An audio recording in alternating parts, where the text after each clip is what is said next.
এখানে গরম জলে আমি 1 চামচ চিনি দিয়ে দিলাম। পালকের কালারটার জন্য সবুজ থাকে, তার জন্য 1 চামচ চিনি অ্যাড করলাম।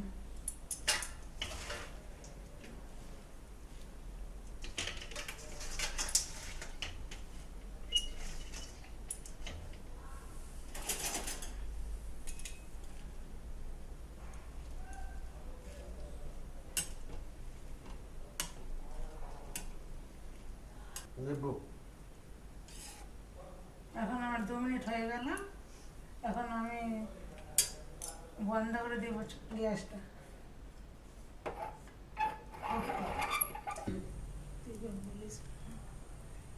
কড়াইয়ে আমি সরষা তেল দিলাম।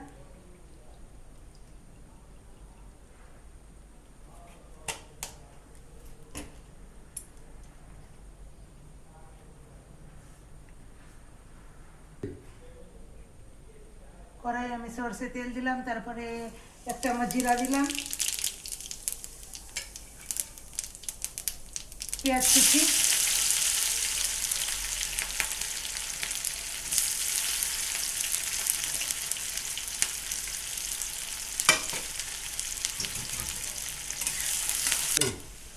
পেঁয়াজটা আমার লাল করে ভাজা হয়ে গেছে।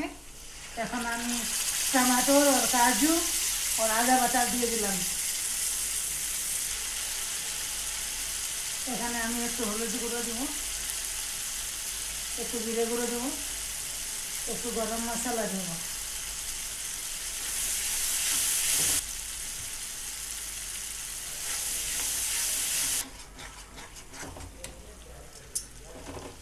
মশলাটাতে আমার তেল ছেড়ে দিয়েছে। এখন আমি পালকের পেস্টটা দিয়ে দিব।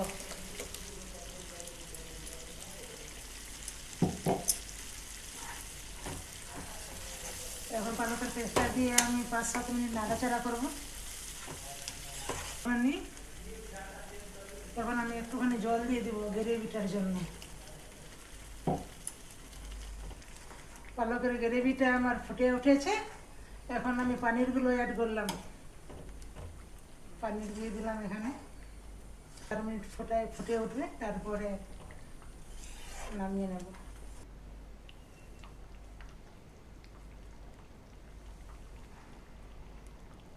উপর থেকে আমি একটু দই অ্যাড করলাম।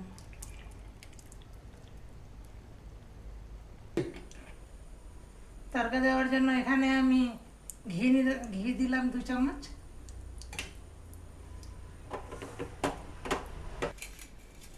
ফোড়নে আমি রসুন দিলাম, 3টে শুকনো লঙ্কা দিলাম,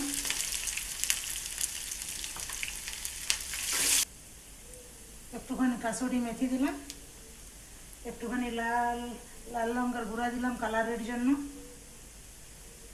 চুলাটা অফ করে দিলাম। এখন আমি পানি দিয়ে সবজিটা দিয়ে দিলাম।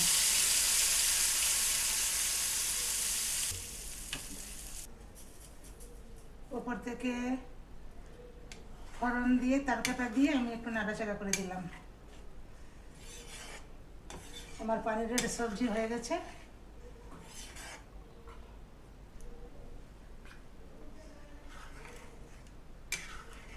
দেখো আমার পানিরের সবজিটাতে কত সুন্দর কালার একটা এসেছে। আপনারা না খেলে বুঝতে পারবেন না, খুবই একটা সুন্দর কালার এসেছে। যেমনি দেখতে সুন্দর, এমনি খেতেও সুন্দর, ভালো লাগবে খুবই। আপনারা রুটির সাথে, পরাঠার সাথে, ভাতের সাথে, যে কিছুর সাথে এটা খেতে পারেন।